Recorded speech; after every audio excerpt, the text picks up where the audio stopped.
ماضٍ بسم اللہ الرحمن الرحیم۔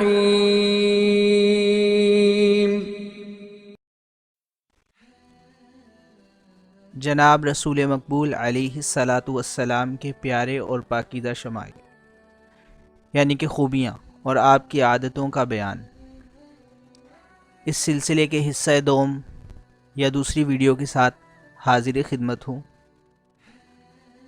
اللہ تعالی ہمارے کہنے اور سننے کو قبول فرمائے۔ اگر آپ نے اس کی پہلی ویڈیو نہیں دیکھی تو انشاءاللہ ڈسکرپشن میں آپ کو اس کا لنک مل جائے گا، آپ وہ ویڈیو بھی دیکھ سکتے ہیں۔ ابن السنی اور ابو نعیم نے حضرت عائشہ رضی اللہ تعالی عنہا سے روایت کی ہے کہ آپ صلی اللہ علیہ وسلم کو شہد کا شربت پینے کی چیزوں میں بہت زیادہ محبوب تھا۔ ابو نعیم نے حضرت ابن عباس رضی اللہ تعالی عنہ سے بسند حسن لغیرہ روایت کی ہے کہ جناب رسول صلی اللہ علیہ وسلم کو تمام سالن سے زیادہ سرکہ محبوب تھا۔ مسلم نے حضرت انس رضی اللہ تعالی عنہ سے روایت کی ہے کہ آپ صلی اللہ علیہ وسلم کو پسینہ زیادہ آتا تھا، اور عزیزی میں ہے حضرت سلیم جناب رسول مقبول صلی اللہ علیہ وسلم کے پسینے کو اکٹھا کر لیتی تھیں اور دوسری خوشبو میں ملا لیتی تھیں کیونکہ وہ خوشبودار ہوتا تھا، اور یہ روایت مسلم میں ہے۔ حضرت جابر سے مسلم نے روایت کی ہے کہ آپ صلی اللہ علیہ وسلم کی داڑھی مبارک کے بال زیادہ تھے۔ ابن عدی وغیرہ نے حضرت عائشہ رضی اللہ تعالی عنہا اور ابو ہریرہ رضی اللہ تعالی عنہ سے روایت کی ہے کہ میوہ جات میں آپ صلی اللہ علیہ وسلم کو خرمائے تر اور خرپزہ زیادہ محبوب تھا۔ ابو نعیم نے حضرت عباس رضی اللہ تعالی عنہ سے روایت کی ہے کہ آپ صلی اللہ علیہ وسلم کو شانہ کا گوشت اور جگہ کے گوشت سے زیادہ محبوب تھا۔ امام احمد اور نسائی نے بسند صحیح حضرت ابو واقد سے روایت کی ہے کہ جب آپ صلی اللہ علیہ وسلم امام ہوتے تھے تو نماز بہت مختصر پڑھتے تھے، اور جب تنہا نماز پڑھتے تھے تو بہت طویل پڑھتے تھے۔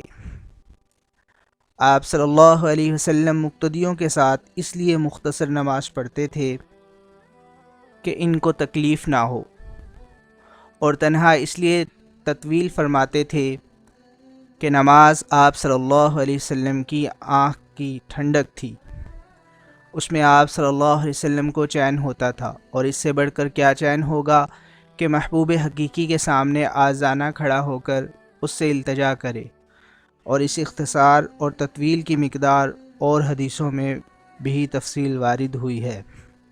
واہ قربان جائیں آپ صلی اللہ علیہ وسلم کی شان پر کہ آپ صلی اللہ علیہ وسلم کو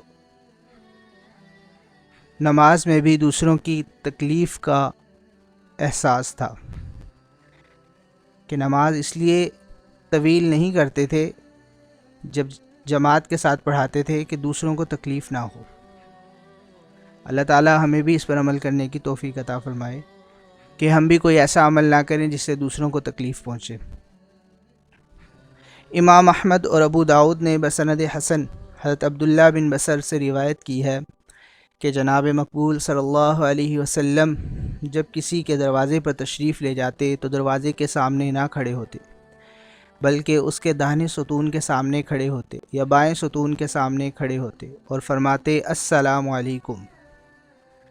یہ طریقہ سنت ہے کہ کہیں جائیں تو دروازے کے سامنے نہ کھڑے ہوں بلکہ دائیں یا بائیں جانب کھڑے ہوں، اس لیے کہ اس طرح کھڑے ہونے میں کسی کی بے پردگی کا اندیشہ نہیں ہے، یعنی کہ دائیں یا بائیں طرف کھڑے ہونے میں کسی کی بے پردگی کا اندیشہ نہیں ہے۔ ہاں اگر دروازے بند ہوں تو دروازے کے سامنے کھڑے ہونے میں بھی کوئی مذائقہ نہیں، اور گھر والے کو اپنے آنے کی اطلاع اس طرح کہے کہ السلام علیکم کہے۔ اگر وہ پہلی بار نہ سنے تو دوبارہ پھر یہی کہے۔ ابن سعد رحمۃ اللہ علیہ نے طبقات میں حضرت اکرمہ سے مرسلاً روایت کی ہے کہ حضرت صلی اللہ علیہ وسلم کی یہ عادت تھی کہ جب آپ صلی اللہ علیہ وسلم کے پاس کوئی شخص آتا اور آپ صلی اللہ علیہ وسلم اس کے چہرے پر بحالی اور خوشی دیکھتے تو اس کا ہاتھ اپنے ہاتھ میں لے لیتے۔ غرض یہ تھی کہ اس کو آپ صلی اللہ علیہ وسلم کے ساتھ انسیت حاصل ہو۔ ابن مندہ رحمۃ اللہ علیہ نے عتبہ سے روایت کی ہے کہ جب حضرت صلی اللہ علیہ وسلم کے پاس کوئی شخص آتا تھا اور اس کا نام ایسا ہوتا تھا جو آپ صلی اللہ علیہ وسلم کو محبوب نہ ہوتا تو اس کا نام بدل دیتے تھے۔ جزاکم اللہ۔ ہماری مزید اسلامک ویڈیوز دیکھنے کے لیے چینل کو سبسکرائب کرنا مت بھولیے گا۔ Thank you for watching.